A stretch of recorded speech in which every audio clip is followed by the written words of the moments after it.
The title of this video report is Slamming Joe Namath Part 2. This subject, very surprisingly to me, was the most viewed YouTube report that I've done so far, and I've done some 54 odd YouTube reports. And it's not about the wide interest in Joe Namath today. It certainly is not. There was a very small story about a few of his dogs uh, being somewhat of a danger to a UPS delivery man, and there was a court order to restrain the dogs in some way. I gave that report because a man named Steve Saban on Fox Satellite Radio used the opportunity of the dog incident to once again ridicule and mock Joe Namath for the Susie Colbert interview 8 or 9 years ago, an interview that's well known on YouTube. You can find it easily. It's an undignified situation for Joe Namath. He had been drinking, and he was asking her to kiss him and so forth. Somewhat pretty much harmless and not something that he should be ridiculed and mocked for. But I think it's important to follow up because Joe Namath is somebody that very few people, say under the age of 40, really know.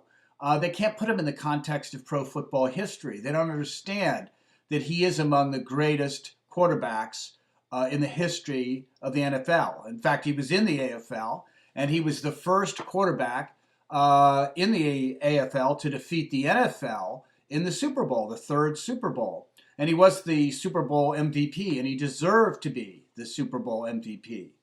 But this is really about what Joe Namath has done since the Susie Colbert interview. He went back to Alabama, the University of Alabama, where he played football, and he earned his Bachelor of Arts degree.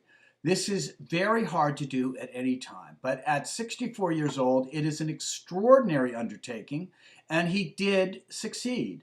Not only that, he went to rehab. He stopped drinking. For all I know, he's joined AA. He's a good father. He's a good citizen. He's a wonderful guy. And I wanted to emphasize that if you knew him, you'd be uncomfortable with this ridicule and this mocking.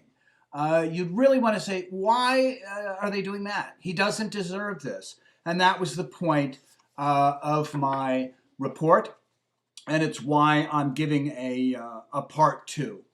I hope more of you learn about Joe Namath. His college football career, his pro football career was stellar.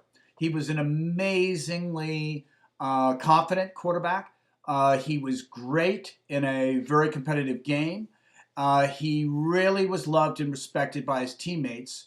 And it's very important that we recognize that the odd or random opportunity to ridicule or mock somebody for some YouTube, this is what's happened in the age of computers. A YouTube video from 8 or 9 years ago becomes the defining moment of a man's character when there's so much more to this man that people should really try to understand it. It's not fair. And I've noticed, probably an obscure name, but I've noticed that Orson Welles, an extraordinary actor and director, pretty much the same thing. YouTube's out there with him drunk trying to do a commercial, and they don't know this is the director of perhaps the greatest American film ever made, Citizen Kane. So I probably will not have a part 3 to Slamming Joe Namath, but I hope I do get some viewers so that people know who he really is.